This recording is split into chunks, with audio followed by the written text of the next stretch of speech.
Está no ar o Boletim Coppola News, o canal de cortes mais visto do YouTube. Eu sou Márcio Andrade e no vídeo de hoje você vai ver que os Estados Unidos da América atacaram as instalações nucleares do Irã. Checkmate. O Trump já se pronunciou, né, e está repercutindo muito aí todo esse ataque, esse bombardeio por parte dos Estados Unidos às instalações nucleares aí do Irã. Você vai ver isso e muito mais neste vídeo, portanto se inscreva no canal, deixe o seu comentário e deixe também o seu like. Se liga aí. As longas noites que parecem não ter fim. Ataques e contra-ataques, que quase sempre terminam assim. Aqui, 120 construções ficaram na mesma situação, totalmente destruídas. Por aqui nós avançamos madrugada de segunda-feira dentro. Por enquanto, as sirenes de alerta ainda não tocaram. Mas à medida em que a noite avança, o clima é sempre de muita apreensão.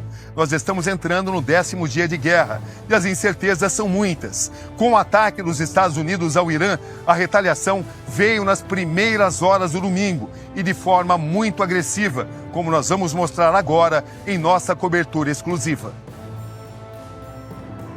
As longas noites que parecem não ter fim. Ataques e contra-ataques, que quase sempre terminam assim. Aqui, 120 construções ficaram na mesma situação, totalmente destruídas. Sua casa está a poucos metros aqui. Tá, é aquele prédio ali onde está aquelas janelas caídas. Ali é o meu prédio. Quando a diplomacia falha, as armas de destruição são implacáveis. Foi uma destruição de míssil iraniano que caiu aqui, destruindo apartamentos, carros, casas. No Velho Oriente Médio, berço da civilização humana, tudo está em jogo. Do controle da região mais explosiva do planeta, ao poder sobre armas atômicas. Aqui, esse prédio residencial foi atingido por um míssil balístico iraniano. Quando eu cheguei aqui, eu vi que era uma situação de guerra mesmo. Fatalidades no Irã. Fatalidades em Israel. E a imagem que nós temos aqui chama muita atenção. Vejam só, em primeiro plano, essa montanha de entulhos e ao fundo, um prédio de 10 andares, totalmente destruído, totalmente afetado. A vida em ruínas, o diário de uma guerra. E trata-se apenas do começo.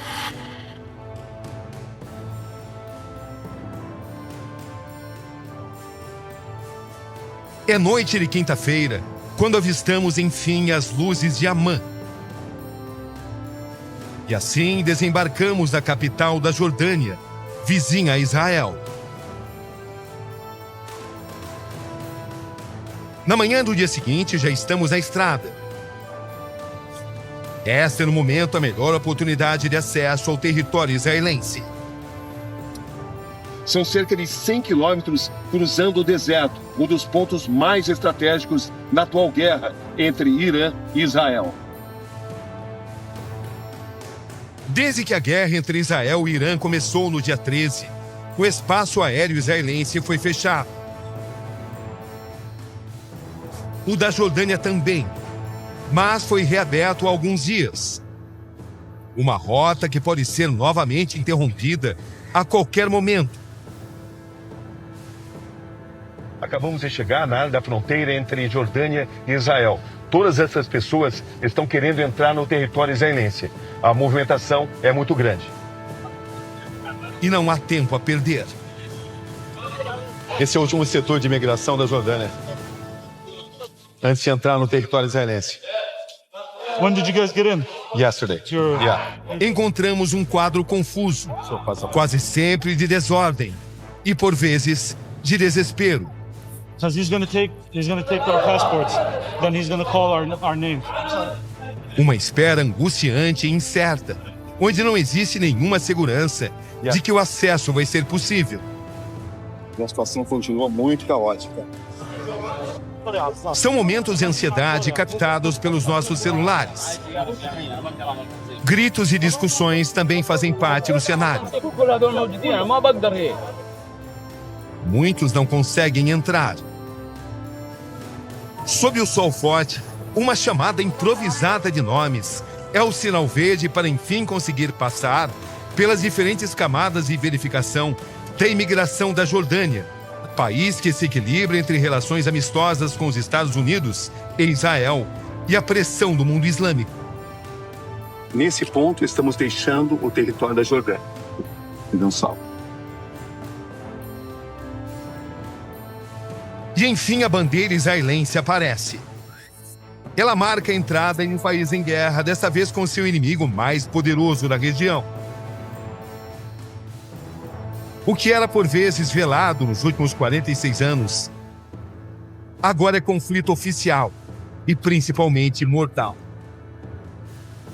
Então, logo a gente entrou no território israelense, uma sirene, a gente foi orientado a buscar esse abrigo antiaéreo que fica aqui, da própria imigração. Na entrada do país, estamos aqui em um abrigo antiaéreo. Pessoas que nunca se viram mantidas em um mesmo compartimento. É a rotina da guerra.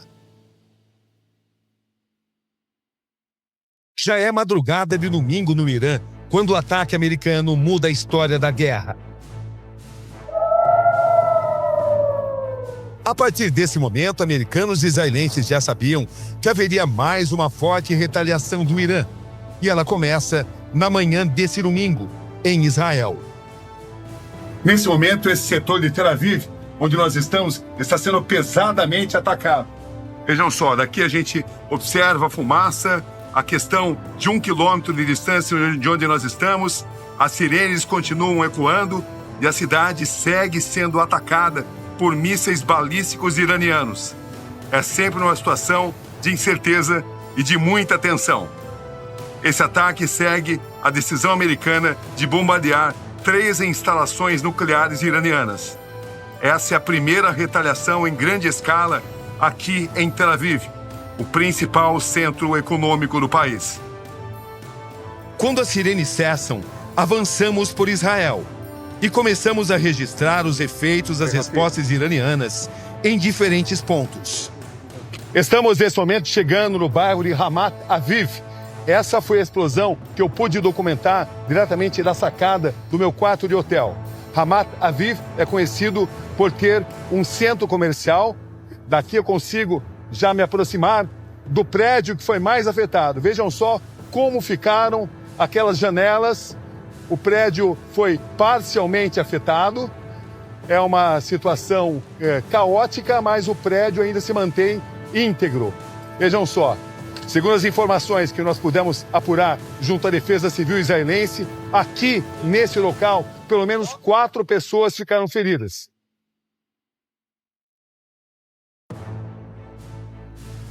Estamos chegando nesse momento nessa área residencial de Nessian, área que foi atingida pelo ataque iraniano nesta manhã. Recebemos nesse momento autorização para avançar e daqui a gente já observa esse cenário, um cenário de muita destruição. São pelo menos 12 prédios, casas totalmente atingidas, totalmente destruídas. Vejam só os escombros, são ferros retorcidos. Guindaste continua tentando remover os escombros para possibilitar a localização de sobreviventes. Daqui nós temos uma noção muito precisa do nível de destruição. Vejam só quantas casas totalmente destruídas. A devastação é muito grande, é um cenário que realmente impressiona. Vejam só como é que ficaram esses veículos que estavam estacionados após esse ataque por um míssil balístico iraniano. 1, 2, 3, 4, 5, 6, 7 carros, pelo menos, estão aqui totalmente destruídos. No victims at all. Only 7 injuries, light injuries. And what are you going to do now? What are the next for you? To clean the area, to put fences, and to start taking care of the families. Aqui em Nessiona nós encontramos Cleiton Cucali, é um brasileiro que vem do Paraná, ele é voluntário aqui em Israel, ele está se aproximando nesse momento desse cenário, um cenário de muita destruição, e você vive aqui nessa cidade que foi atacada. Isso, eu moro aqui há 7 meses. Descreva tudo que você viu, tudo que você sentiu, tudo que você ouviu. Quando o ataque aconteceu, a gente estava no bunker e de repente ouviu a explosão, a janela tremeu e agora a gente está aqui vendo o estrago que foi feito. Descreva viver aqui em uma situação como essa. Viver aqui nesse momento de conflito, com essa intensidade, dessa magnitude, tem sido bastante difícil para o seu emocional, porque você não tem dormido bem, você está num estresse constante. E você vai continuar aqui mesmo assim? Pretendo continuar. What has impressed you the most when you first got here? The damage. If they were inside the other rooms in the house, except the shelter, they were probably were injured in a severe way. A cidade de Bnei Brak, a poucos quilômetros de Tel Aviv, é fortemente atacada. Edifícios vão abaixo. Um quarteirão inteiro vira cinzas.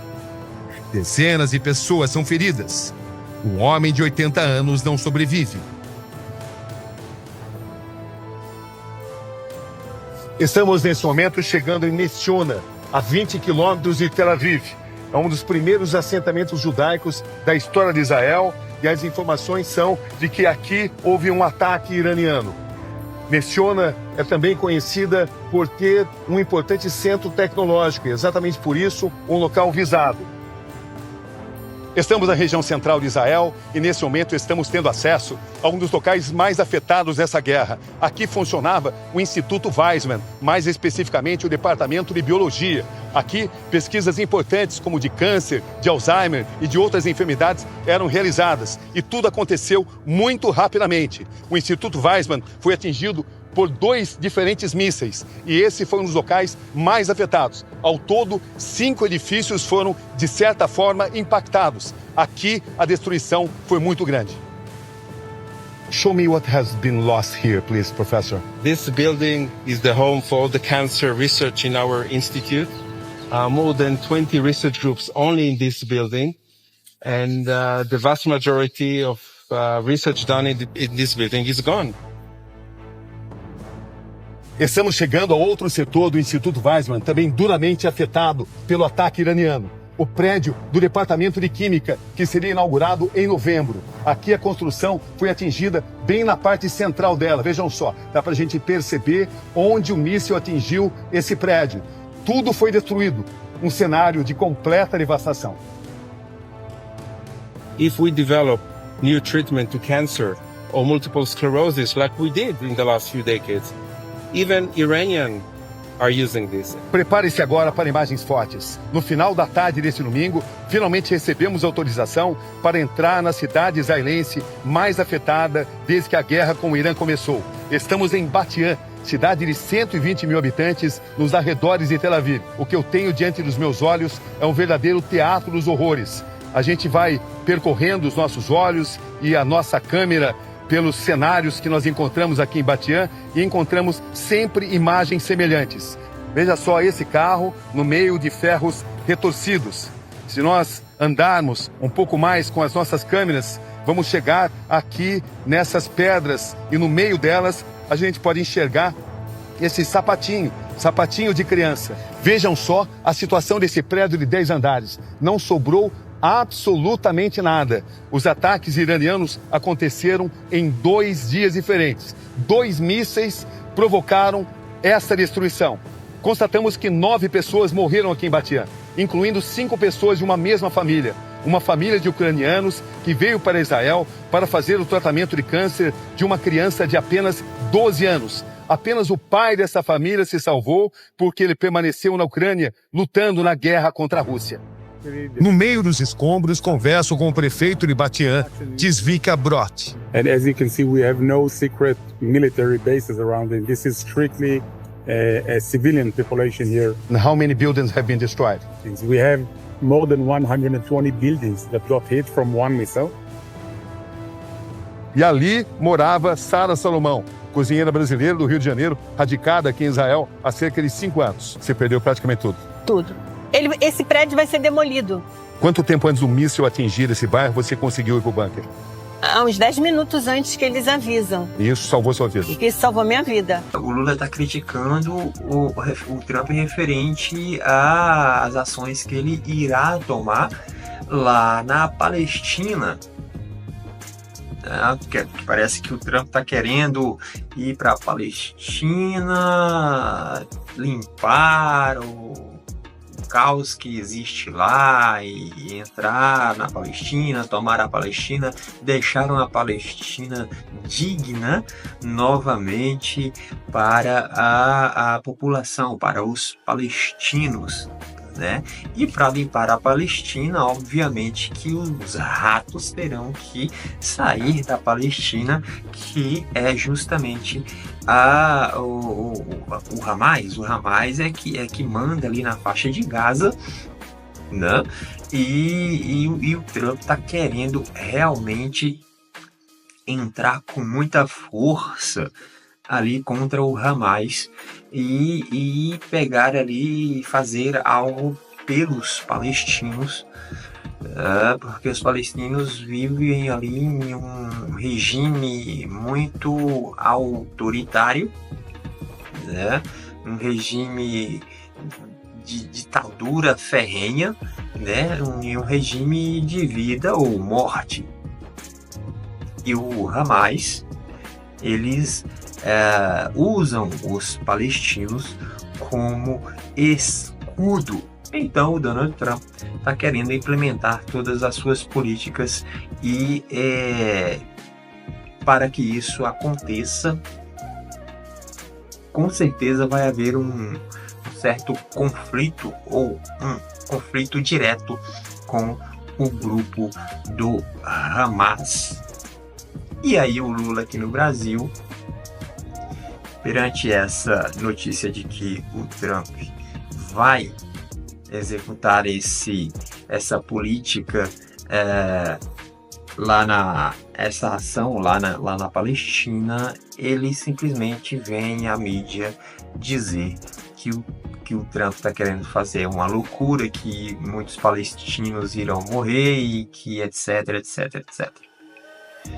Então, o nosso presidente Lula, ele não somente está criticando o Trump, referente à postura do Trump com relação à Palestina, mas também com relação ao próprio posicionamento dos Estados Unidos da América agora com o governo Trump perante as políticas públicas, as políticas de relações internacionais, as políticas de acordos com outros países, mundo afora, né, dos Estados Unidos. Então o Lula, ele tem essa postura bélica com relação ao Trump.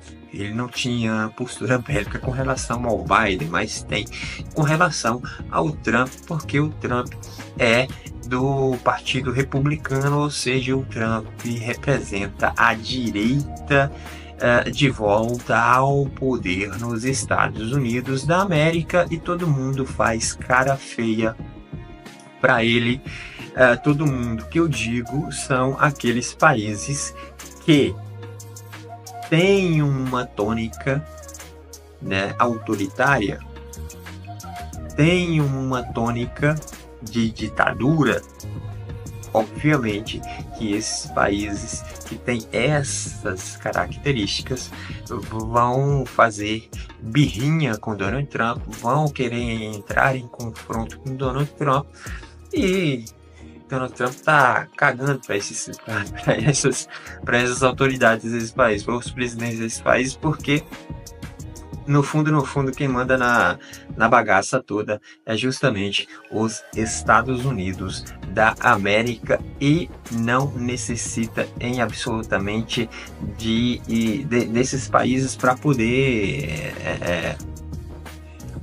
implementar ali toda a sua tônica de nação, né? A sua tônica de nação, justamente para que o povo americano possa ter dignidade, para que o povo americano possa vir a experienciar e experimentar justamente o que está na sua Constituição, que é muito levada a sério por todos os americanos ali nos Estados Unidos, não é isso? Então o Lula tem aí essa tendência ao confronto, essa tendência a sempre repelir as ações do Donald Trump perante o mundo e também, e consequentemente, aqui no Brasil.